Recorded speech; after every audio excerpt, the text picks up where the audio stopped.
देशाच्या उपराष्ट्रपती पदासाठी आज निवडणूक. सीपी राधाकृष्णन आणि सुदर्शन रेड्डी यांच्यात थेट लढत.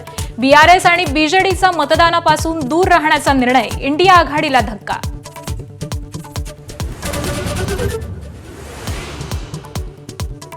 मंत्रिमंडळाच्या आजच्या बैठकीला छगन भुजबळ उपस्थित राहण्याची शक्यता कमी. मराठा आरक्षणाच्या मुद्द्यावरून नाराजी कायम असल्याची चर्चा, तर जीआरवरून भुजबळ सरकारला कोर्टात खेचण्याच्या तयारीत.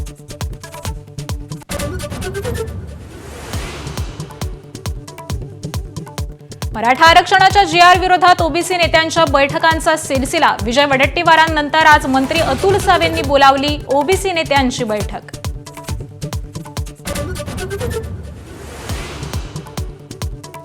नवी मुंबईतील सिडको जमीन घोटाळा प्रकरणी एसआयटी स्थापन. मंत्री शिरसाटांनी बिवलकर कुटुंबाला जमीन दिल्याचा रोहित पवारांचा आरोप, तर यशवंत बिवलकरांची आज पत्रकार परिषद.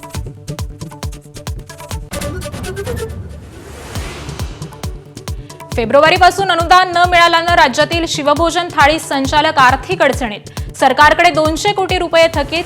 नागपुरात मुख्यमंत्र्यांसह सर्व मंत्री आणि आमदारांच्या घरासमोर आंदोलन करण्याचा इशारा.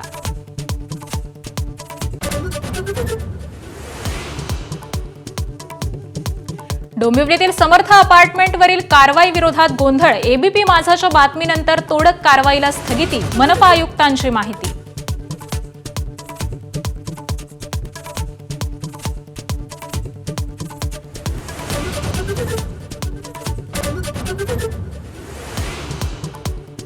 मुंबईच्या नेव्हीनगरमध्ये धक्कादायक प्रकार. नौदलाच्या अग्निवीरांच्या हातून भरलेली इन्सास अज्ञातानं हिसकावली. केंद्रीय यंत्रणा गुप्तहेरांकडून तपास. बंदुकीसह 3 मॅगझिन, 40 राऊंडचीही चोरी.